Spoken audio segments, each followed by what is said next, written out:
So I grabbed a pant sloper and I turned it into a wide leg pant.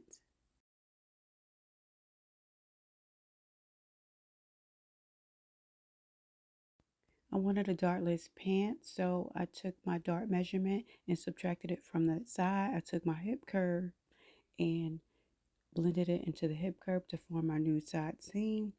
I'm then gonna add seam allowance.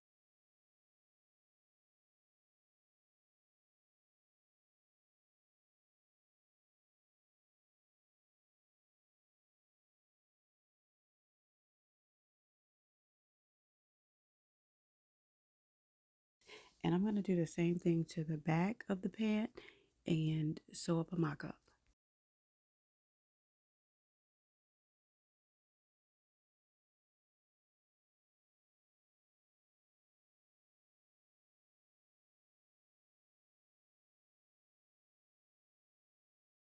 This is my first mock-up. I'm gonna make some adjustments and sew up another mock-up.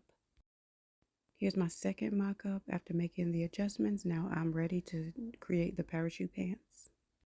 I transferred my second mock-up onto pattern paper. I then transferred that paper onto wax paper so I can preserve the pattern. To create the yoke, I went down 7.5 inches at the center front and 3 3/4 inches on the side, and then I connected those markings. As you can see, I went down right before it hit that curve, and that's very important. So right at that 7.5 inch marking, I'm going to square a line down to the hem of the pant.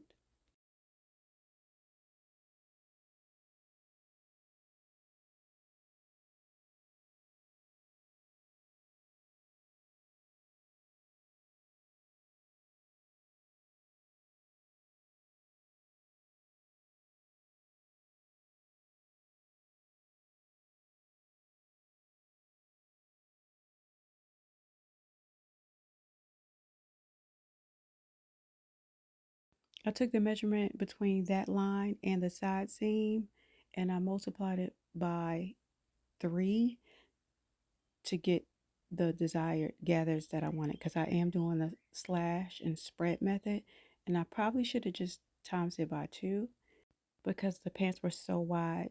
So now I'm going to create 1 inch lines because I'm going to slash it, and that's going to create my desired width. For the center back, I'm only going to go down 6.5 inches. So be sure to disregard the seam allowance. And then on the side, I'm going to go down 3 3/4. And from the 3 3/4, I'm going to square line across. I think I did like 3 inches. Here, I'm going to show you I did 3 inches.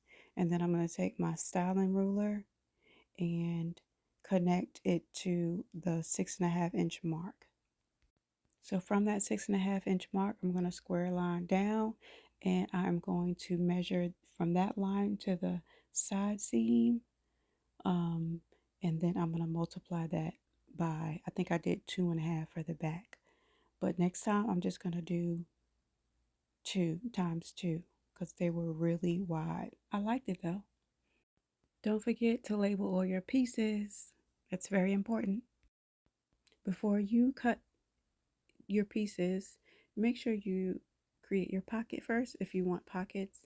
And then another mistake I made was I added seam allowance to the bottom of the pant. And I know I have to create new lines, so I don't even know why, but I'm leaving this in here so you can see, so you can learn from my mistakes. Do not add seam allowance to the bottom of the pant. You only have to add seam allowance to the yoke.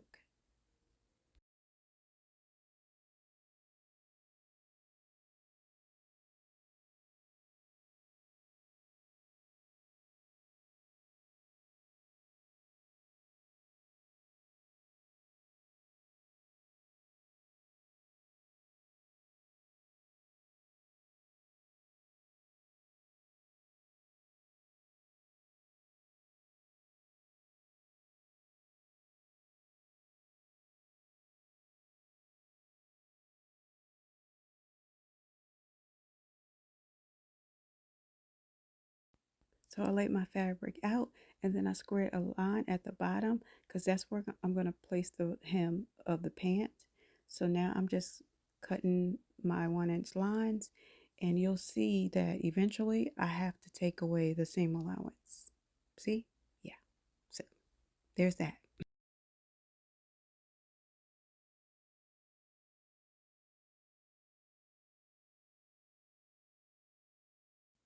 Now I'm going to lay out my pattern pieces, and I'm going to make sure they are on that line. I'm then going to go back and make sure that they are evenly distributed. So for example, my the front of my pants is 30 inches wide, so I spread it out to 30 inches from that crotch line right there. So now I'm just making sure they're evenly distributed and making sure they're on that line. I then went up to the top of the pant and I made sure that was evenly distributed too. If you can't get it evenly distributed, it's best that you have the excess at the crotch area. Now I'm creating the new star line, and when you're creating this line, make sure you're hitting the tip of the top of the strip, I guess, the 1 inch strip. Make sure you're hitting the top of that. That's very important. Now I can go in and add my seam allowance.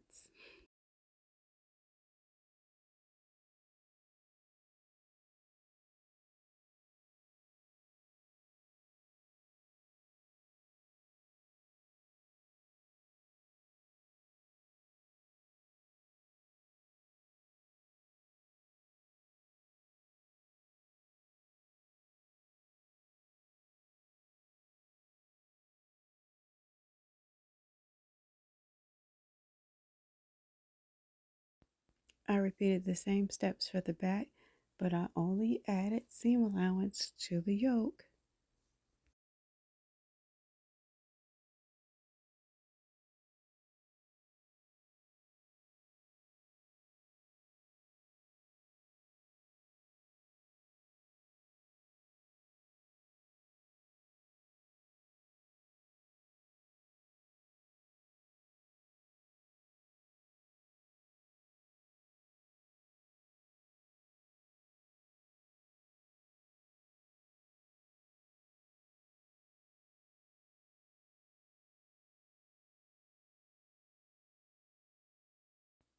My desired width for the back and the front was 30 inches. So here you see me measuring the 30 inches from the crotch line.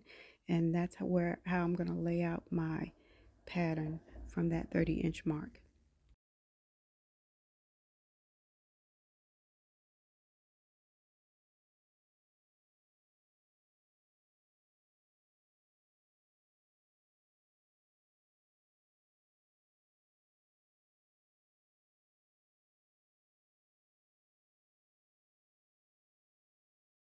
So I had to go back in and create my pocket. So I connected the yoke and the front yoke and this front side to create my pocket. I hope this makes sense.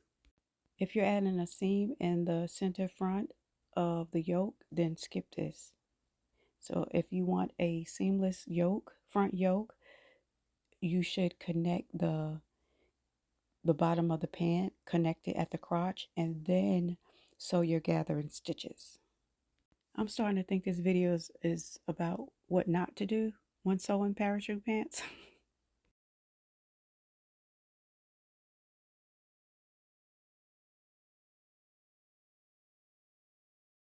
So after sewing the gathers, I attached the front yoke to the bottom of the front pants. So now I'm gathering the back legs so I can add it to the back yoke. And I started using 3 rows of basting stitches because it's better to handle for me. And you get a better distribution of the gather. So you're gonna sew the pockets on like you would to any other pants. Do it the same way.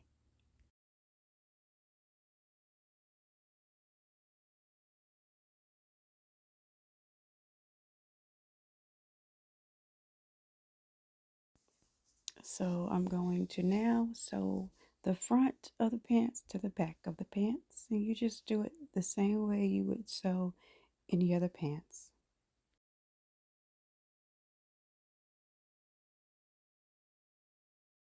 Before I sew my facing down or my lining down, I am going to make sure I tack my pocket. Now I'm only going to tack my pocket right at the side seam. Okay, so I stitched my facing down. I hand stitched the bottom of my facing, and then here's my pocket. I made sure my pocket was towards the front of the pant, and I made sure that it was tacked down and tucked inside the facing. So I put a couple of eyelets. I'm gonna go back and put a few more because it needs it. Then I created a modesty piece that's gonna go back there, and I created a strap to lace it up. I could not find at Michael's. I couldn't find anything at Michael's or Hobby Lobby. I sure wish I miss Joann fabric so much. But these are the pants, and then for the bottom, I just created a casing. I added some eyelets there, and I added a strap so I can do that. All right. I hope you found this video helpful. Please leave any comments or questions down below. Don't forget to